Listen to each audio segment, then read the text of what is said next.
Hey everybody, welcome back to the channel. I am your host Kizzy V Williams, and this is Kizzy V Williams TV. So look, on this video I'm going to talk about something that's personal yet relatable on a very wide scale. So tonight I've been pondering what to talk about on my next video. I have a few topics that I'm working on that I'm meandering over, but for this video I decided to do this one. And for this video I'll be talking about why I left the Baptist church. So since I left, I began to notice more and more people that had also left the Baptist church, but not only the Baptist church, but Kojic churches, Pentecostal churches, things of that nature. Even leaders of churches had left those denominations, and it's not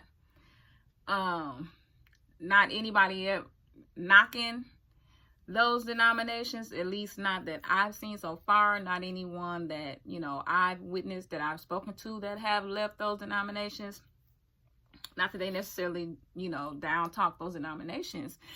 They have their particular individual issues with those denominations, maybe the church in particular, and discovered that, whatever it is a system-wide issue.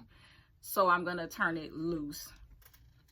And again, I'm just finding more and more that I'm finding more and more people have done that, have migrated away from Baptist, Kojic, and Pentecostal church. Excuse the mouth pop. I'm drinking tea. So why I left the Baptist church. And mind you, there are different reasons for leaving a particular denomination. Many reasons for leaving the church altogether, right? And there are many reasons. So I could talk about denominational teachings, denominational structures. I could talk about church hurt being the reason for it. I could talk about just growth and that particular church setting just not fitting where the direction that God is taking you in your life, and so there's a need to do something different. And contrary to what some of those denominations teach, it is entirely possible for you as an individual to outgrow a particular ministry and need to move on somewhere else. Here's where I go into my story. So I want to go back, I want to say 2017. I had recently gone through a breakup with my ex-fiance. We had broken up, and so I made a decision, myself, Holy Spirit, Jesus, God, we all did, made a decision that I would, I went on this healing journey. And on this journey, I was, in the Word. I was hungry. I was in God's Word. I was at His feet, just studying and doing deep dives into the Word, trying to determine, okay, I'm single. There has to be a reason why marriage has not been in the cards for me yet. So I was trying to figure that out, right? I was low-key trying to trick God, but He knew better. So during that journey, what God began to do for me was He began to open me up to the possibility of receiving a word. And when I say receiving a word, I mean receiving a word, or not necessarily a prophetic word, but hearing teaching, solid biblical teaching from someone who was not a member of the Baptist denomination. Mind you, the person that he used was formerly a member of the Baptist denomination. At that point in time, according to their journey, I don't know where they stand right now, but at that time, they were formerly of the Baptist denomination. And they taught the word, and it was biblically sound, because trust you me, I know how to determine whether or not a teaching that I'm hearing is biblically sound. I know how to make that determination. Any saint worth their salt should know how to do that. Okay, just a little tidbit for you. Any saint worth their salt should be able to make the determination whether or not a teaching is biblically sound, versus just sitting there and taking that person's word for it and not doing the background work on your own, or not doing that study time and spending that time with the Father, at the feet of the Father, so that for yourself, so that you know, right? So that you know his word, you know his voice, and you know him when you hear him. Okay? So that's, get off that soapbox of my mini. Okay, so I was in this journey. Like I said, he introduced me to being able to receive a word from someone who wasn't Baptist. Because as you can probably deduce by now, in the setting that, the church setting that I grew up in,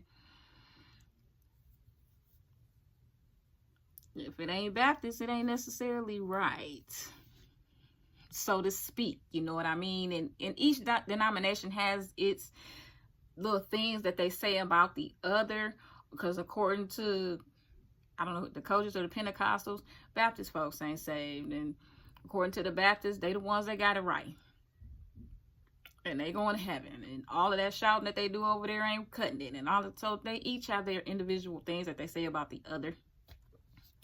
And so, of course, you riding with what your people say. It's what it is. You riding with your people. So that happened. And once I determined, okay, this person's teaching is biblically sound across the board, then I was able to receive from others. Like I said, being able to make that determination. But I was able to receive from others. Around 2018, he opened me up to the prophetic.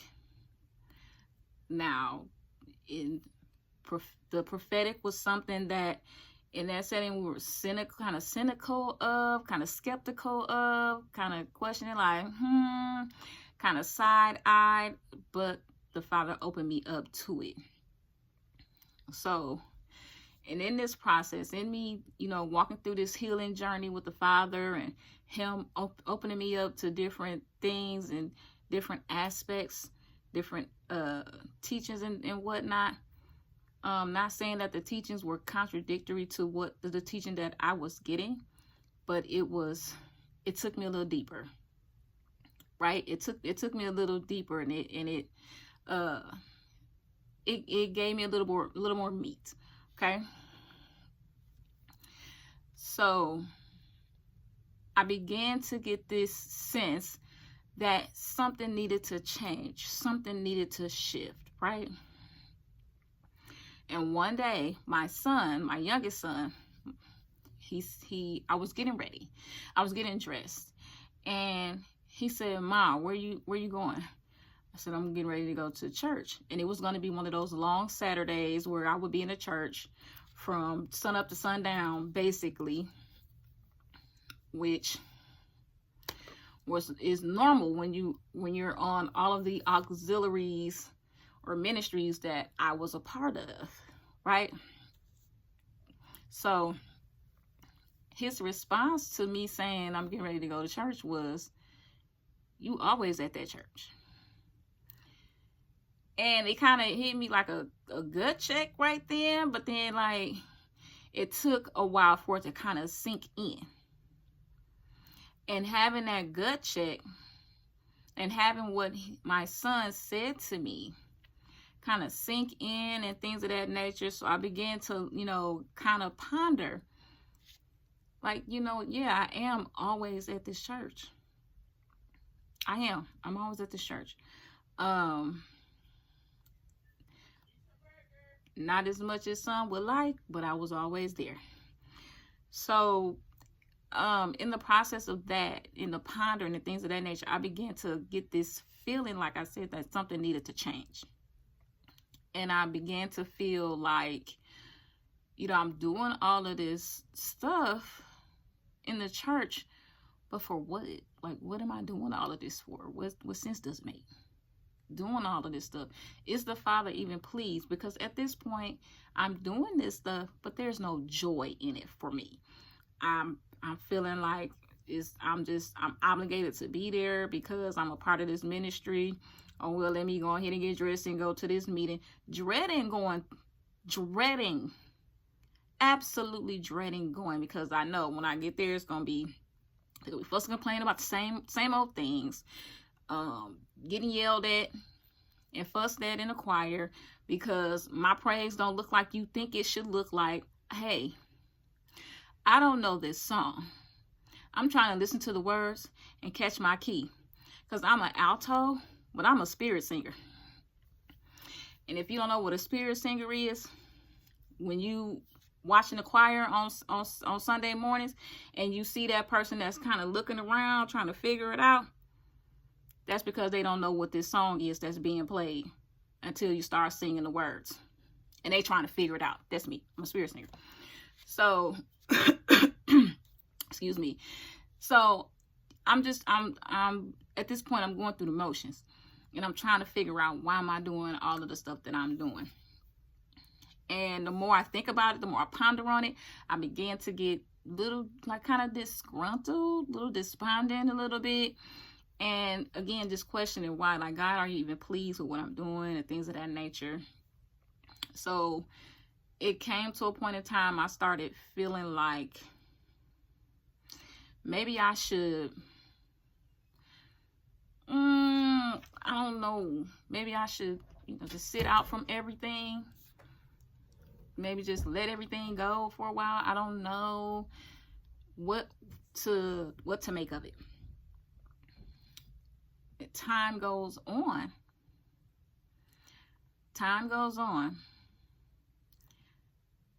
An incident happens. And hopefully I'm telling this in the correct sequence, because a couple things happen. So an incident occurred. And at choir rehearsal, we were singing mass.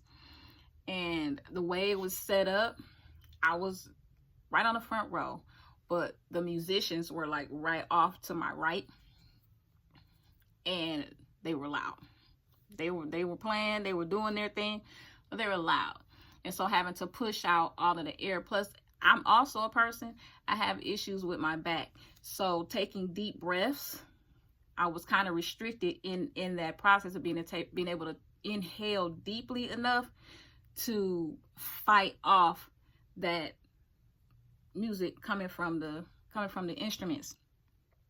And the director saw me struggling. At this point, I'm singing with my hands on my hips. If you know anything about this position, you know this is a tripod. I'm trying to open my lungs up. So this is tripoding. I'm singing with everything that I got. And the director looks over at the musicians. She tells the musicians to bring it down, son. In my head, I'm like, thank you. And we were also singing a song that required a lot of breath. I forget what the song was, but it required a lot of breath. So she did that. She ended up cutting the song, and another member, mentioned the fact that I was singing with my hands on my hips. And I respond to them. I'm like, I'm trying to catch my breath because I'm singing against these loud musicians on this front row. So the pastor took over the conversation from there and began to talk about how he felt like I would be in the choir not singing and all of this stuff, his dissatisfaction with my performance in the choir. And I'm knowing full well I'm in the choir blowing to the best of my doggone ability, sir. But anyway, so he and I get into this back and forth. And mind you, I'm at a space and a place in my life where I am giving him back what he's given to me. I'm giving him back what he's given to me. I have come to the realization that you are my pastor. I respect you. I respect the position. I love you because you're my spiritual father. But at the end of the day, there's a way to talk to me. You don't get to just talk to me any kind of way. You don't get to just bust me out and try to dehumanize and embarrass me in front of everybody because you feel like it. And I said to him, if you felt like I was doing all of that, why didn't you say anything to me before now? I mean, because it's simple. And again, we were doing this back and forth, and I said something, but he said to me, he said, say something else. Like he was like kind of threatening me or something. And I stopped talking. The Holy Spirit said, stop. I stopped talking. The Holy Spirit said, don't worry about it. Choir rehearsal ended when it ended. I went home. And it was at that point I decided not only to not sing that Sunday, to sit out. I sat out for a month. You know what? I don't even know why I'm doing all of this anyway. So I'm just going to sit out. And I sat out. And not only did I sit out from the choir, I sat out from the usher board. I sat out from teaching Sunday school. I sat out from my ministerial duties because, yes, I am a preacher. I sat out from everything. And I just sat in the pew. It was my full intention to go back to what the Lord said go back to. After just taking some time to evaluate, like, Father, are you pleased with my service? Because I'm feeling like everything is obligatory. And I don't look forward to doing any of the things that I'm doing. The way I didn't ever want to get in that pulpit and preach was crazy work. I was like, God, yes, you called me to preach. Yes, I have said yes to that calling. But if I don't ever have to step foot in that pulpit and talk to these people and preach to these people, I'll be okay. I will be O and the K, okay? And talking to people is not an issue for me. It's not. I just did not want to preach in that pulpit, period. And it's that particular pulpit. I don't want to preach in any pulpit. Let's just, say that. I have given God the yes. The Father knows I'm all in. And he also knows how I feel about pulpits.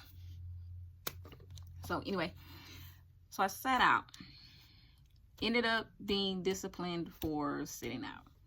Got called in front of, got the chairs pulled out on me, called in front of the church to explain my decision to evaluate my whys. And that's what I told those people when the mic was passed to me. And I'm just like, I don't know what you want me to say. I just explained it. There's no joy. So I sat out to figure out, why am I doing everything? It was what it was. And that day I so happened to be ushering. I had gone back to the usher board. But anyway, moving forward. So as time progressed, I was still feeling like something needed to change, something needed to shift. Long story short, I got to the point where I left. I left the church. I stopped attending that particular church. Which I think was the following year after that, because that happened in August, and then the next August I let it go. And I ended up going back. It was August 2019 I left. October 2019 I ended up receiving a prophetic word, and I ended up going back to the church prematurely. I was there, and y'all, it was bananas. People was asking me stuff. I don't know. I'm just here on assignment. I didn't rejoin any ministries. I didn't do any of the things that I was doing. I was just there, but I wasn't supposed to be there.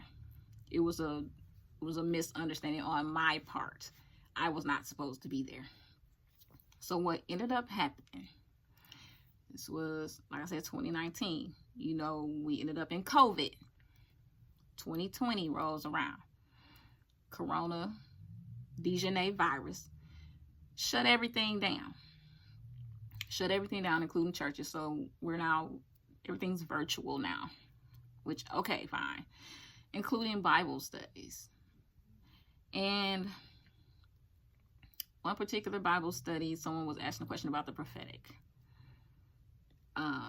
I have been studying the prophetic because I understood that the prophetic was a part of where God was taking me. So I was studying the prophetic.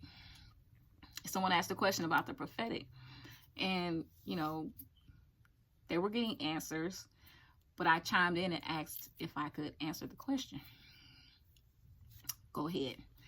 So I answered the question very clearly, very plainly, in simple English. I answered the question, but I received a lot of backlash from it. People understood what I said. They knew what I had said, but I received a lot of backlash, and it was crazy to me. I'm like, what is going on? So I was just like, you know what? I'm not gonna come to Bible study alone.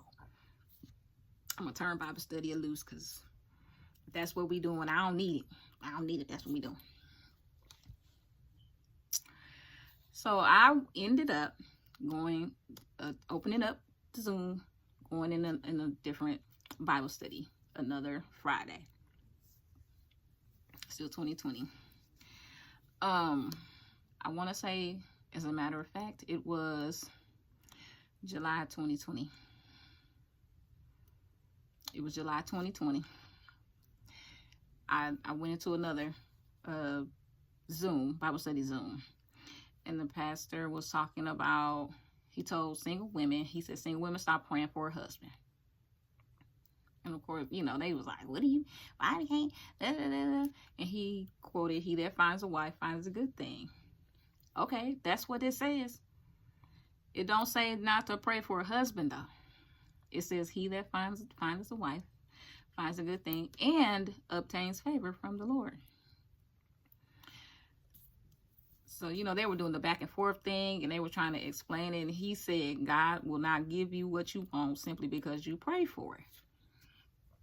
And people are like, yeah, just blah, blah, blah. And they were giving these different things, these different examples of them going out and getting things on their own. Not necessarily God giving it to them, but that they went out and got it on their own. And I put in the comments the story where Israel asked God for a king. And at first God was saying, no, because if you get a king, you're going to forget about me. I want you different from the other nations around you, blah, yada, yada. But Israel wanted to be like the other nations around them. They wanted a king. So God told Samuel, okay, go ahead and give him go ahead. And Israel ended up with that king because they kept asking, right? They kept asking, and they ended up with the king. God gave the go ahead. Because if God had not said go ahead, good prophet wouldn't have done it, right? So I put that in the comments. In the comment where everybody can see them. Public comments. And I got 2 private messages from people saying they agree with what I put in the comments. Okay, fine. So someone ended up, opening their mic and expressing that point that I put in the comments. And everything was going smoothly and things of that debate, that back and forth, until they said my name. When they said my name, everything flew off the handles. Flew off of the entire rails. First it was, if I had something to say, I should have said it to the group, or yada yada, not sending private messages and yada yada yada. And I can hear people saying it's in the chat. Everybody can see it. It's in the chat. Well, you should have opened your mouth and said it on the thing. Da da da da. First of all, I didn't want to. Secondly, my connection was acting crazy. 3, I have to. I put it in the chart, in the chat. So that went on, and finally my connection got to the point, and even his son jumped in it and had something to say. Now, I'm gonna leave that where it is. But my connection got to the point to where I just turned it off. I turned it off and left. And when I left, That was the final straw. That was the straw with the camel in the back. That was it. That was my turn. It's time to turn this loose for good. Right there. Now, you may hear that story and think I left because of what the pastor did, the pastor and his son, and all of that foolery. Yeah, right then, that was the catalyst. That was the catalyst, because sometimes we need a catalyst to get us to do the thing that we should be doing. Sometimes we need a catalyst to get us to do the thing that the Father wants us to do next. Okay? So what I learned from that situation, did it hurt? Yes. Did I feel betrayed in a sense?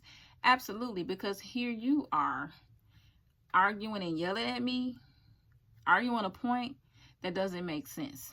Now you're arguing against God's, now you're arguing against the Bible, because all I did was put the Bible in the chat. You're not arguing against the Bible. You're not arguing with me. That's God's word.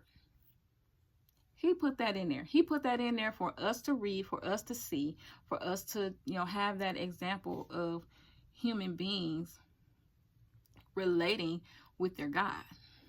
God put that in there. All I did was put the situation in the chat.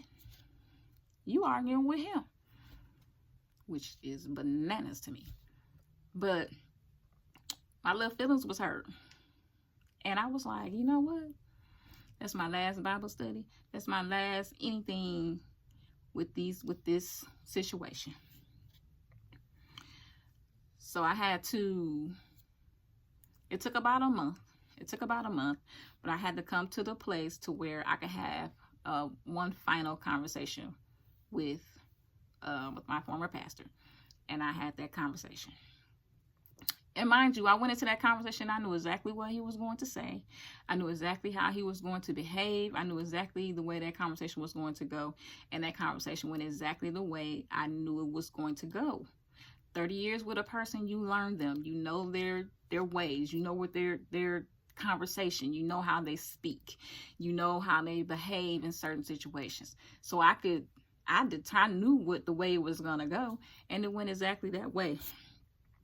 And when we got off of the phone, I was done with it. I was completely done with it when we got off that phone. So, but that led me to understand, when I tell you the Father opened up some things for me and allowed me to see, when you were feeling like some things need to shift, some things needed to change, and you took that month off, what I actually was telling you was to leave. what I actually have been telling you all this time was leave this place. And I have been hearing it. I have been hearing leave. But because of the teaching that's so deeply ingrained in me, I felt like I couldn't leave because the Father wasn't telling me where to go. And when I tell you I tried to create a place to go and it didn't work, it didn't work. And that's fine. But I felt like I needed him to tell me somewhere to go. But then he reminded me of Abraham. He said, I just told Abraham to leave. I told him I'll show him where he going after he leave. But I didn't tell him where to go. I just said leave. And I said, it makes sense. So I have been hearing the Father tell me to leave for a good little minute.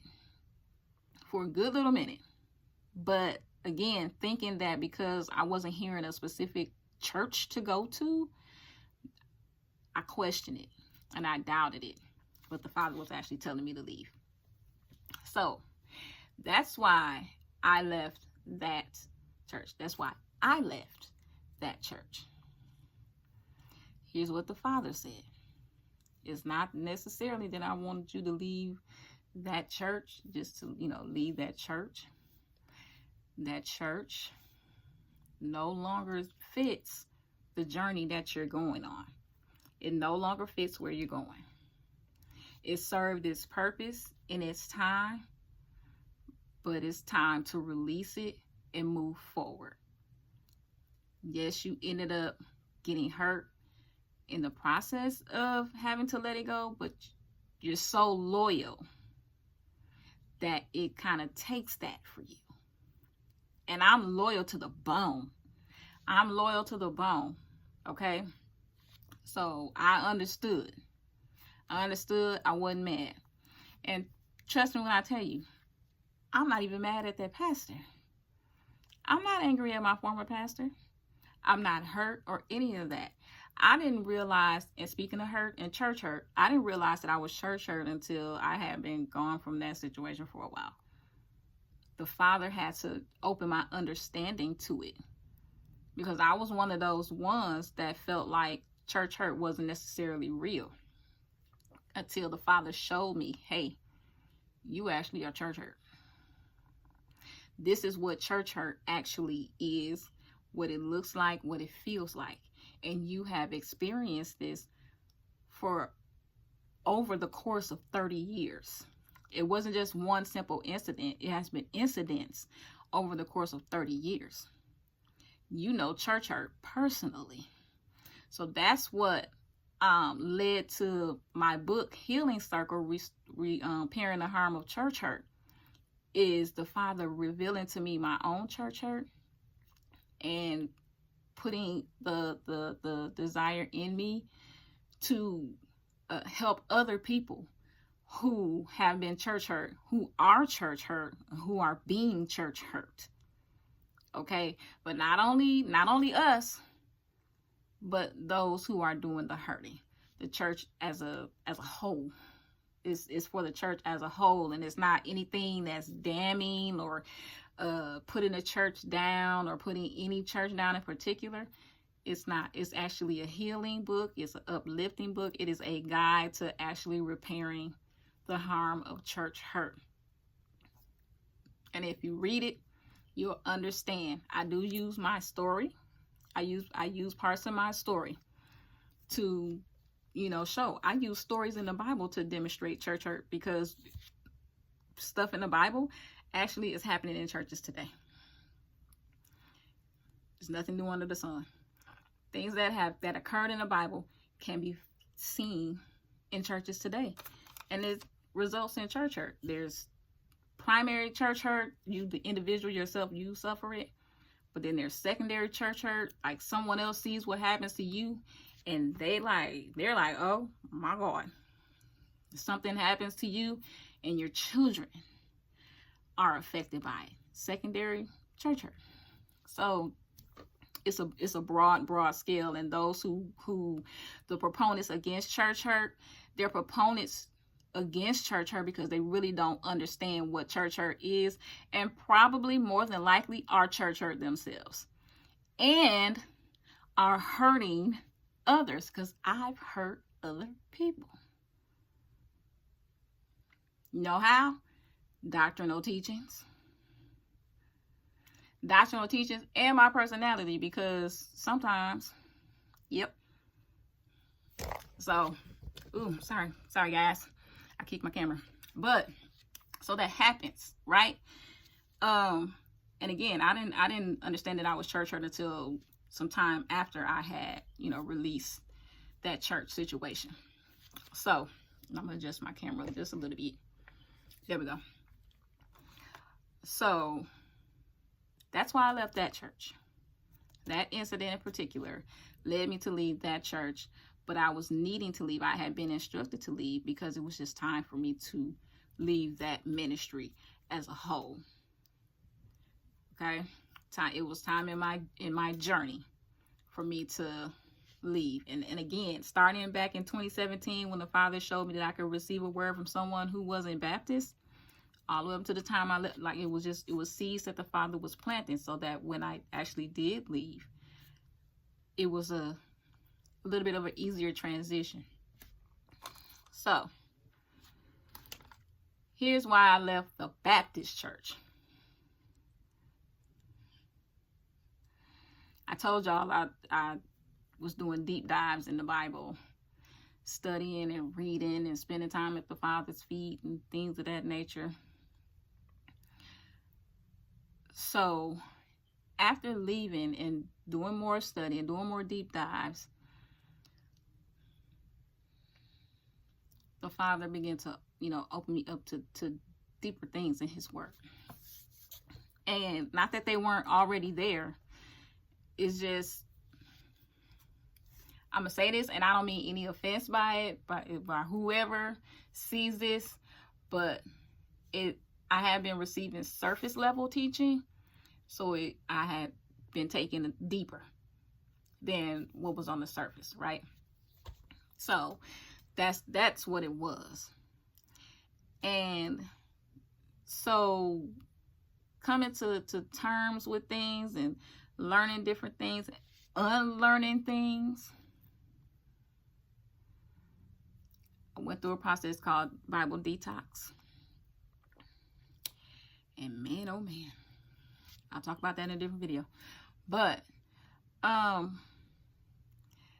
taking a deeper look at different doctrinal teachings and different denominational practices in the Baptist church, and discovering that things that were being taught to me didn't sit well with me, because I am the things that maybe being taught against. Like I said, skeptical of the prophetic. I'm prophetic. I have a prophetic gift. Okay? I have a prophetic gift. I know people in that church with prophetic gifts. Deep, big prophetic gifts that they're sitting on. But anyway, I ain't gonna tell their business. But I'm prophetic. I'm also apostolic. We were taught that there are no apostles. Now, I'm not saying that there are apostles in the sense of the 13, including Paul. And wait, let me take that number back, because there were more than 13 apostles. If you read the book, there were more than 13 apostles. Okay? Paul and the 12, Peter and Paul, more popular.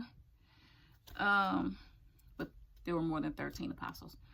And the 12 are the ones that were the witnesses to Jesus' life and ministry. But Paul was not. Paul didn't run into Jesus until after Jesus' resurrection and ascension. Okay? Clock that. Anyway, so I also have an apostolic gifting. We were taught against that.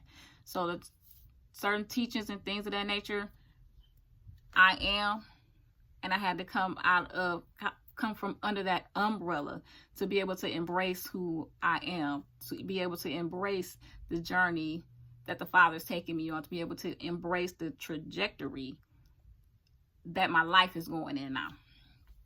It has been going in since I just walked away completely, right? So, and there are other things that I won't divulge here now, but, and then, you know, doing more contextual studies and just really learning the Bible and learning the God of the Bible, and not the God that I was given, but the God of the Bible, right? So that there's a glass ceiling in the Baptist church when it comes to women in ministry. There's a glass ceiling. You're going to preach to me and tell me I can do all things through Christ which strengthens me, except do XYZ in the church? It doesn't make sense.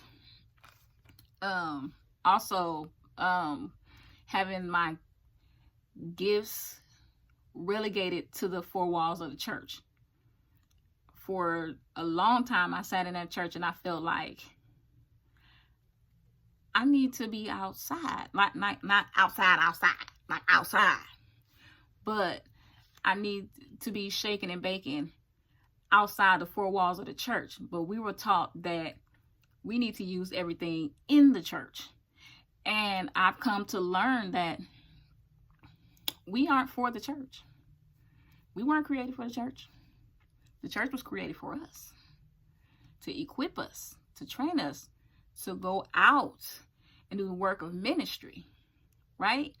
But the practice was if you wasn't in that church 5-6 days out of the week, you didn't love God, type deal, right? And that's just not the case, because it's just not the case. This is not the case. So, and knowing that my, you know, at the time, my complete gifts at that point in time, and having nowhere to use those gifts, not having my gifts cultivated and things of that nature, you know, so he's just kind of boxed in and relegated, and you know, kind of keeping women down and making women feel like you should be glad that you doing da da da da because blah blah blah blah blah. The Father said I can do it. So if the Father said I can do it, what you mean? And so I might be wrong in this. But I feel like if the Lord is telling me to do something, like say start a ministry or something like that, or do XYZ, whatever, outside of the church, I don't feel like I need my pastor's permission, so to speak, to do what the Father is telling me to do.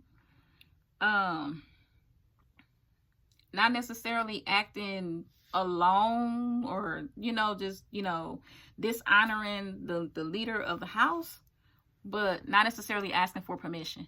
If the Father says, this is what I want you to do to establish and do this, yada yada, especially when it comes to our purpose and what we're called to do in a particular season, and you feel like God is calling you to do something in particular, why are we asking permission?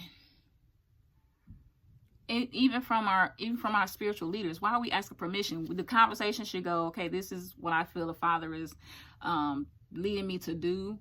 I just want to inform you so that you're not caught off guard when I do. Caught off guard at the fact that I've actually begun to do what the Father has told me to do. That's just how I feel about it. I may be looking at it from the wrong angle or something, but remember, this video was why I left the Baptist church, right? So yeah, so those types of things. And And it's those reasons why I won't go back. I will not go back. I will not go back. I have a voice that I'm being fed by in this season. In this season. And when it's time for a new voice, the Father will let me know when it's time for a new voice, or whatever the case may be.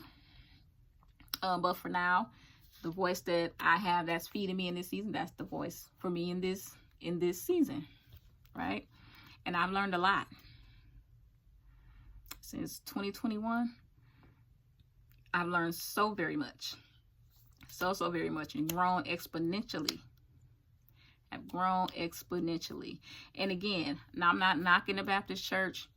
I'm not saying it's wrong. I'm not saying it's bad. I'm not saying everybody should leave a Baptist church and never go back. I'm not saying any of that. I'm saying that it's not a fit for me. It's not a fit for me any longer. And so that's why I left the Baptist church. And that's why I will not go back unless the Father just absolutely says, okay, this is where I want you to be physically. All right. And so that's that. Drop down in the comments. I want you to drop down in the comments and let me know. Talk to me about your church experience. Have you experienced church hurt? Have you experienced leaving one denomination and going to another? Have you experienced leaving a denomination and then like, you know what, I'm gonna leave church altogether? So drop down in the comments. Let me know, you know, your church experience. And while you're at it, subscribe to the channel and turn on your notification so that you know when I drop another video. Okay, I'm gonna try to make them so they're not so spaced out, but if I don't have anything to talk about, I don't have anything to talk about. All right, thanks for tuning in. I love you much. Peace.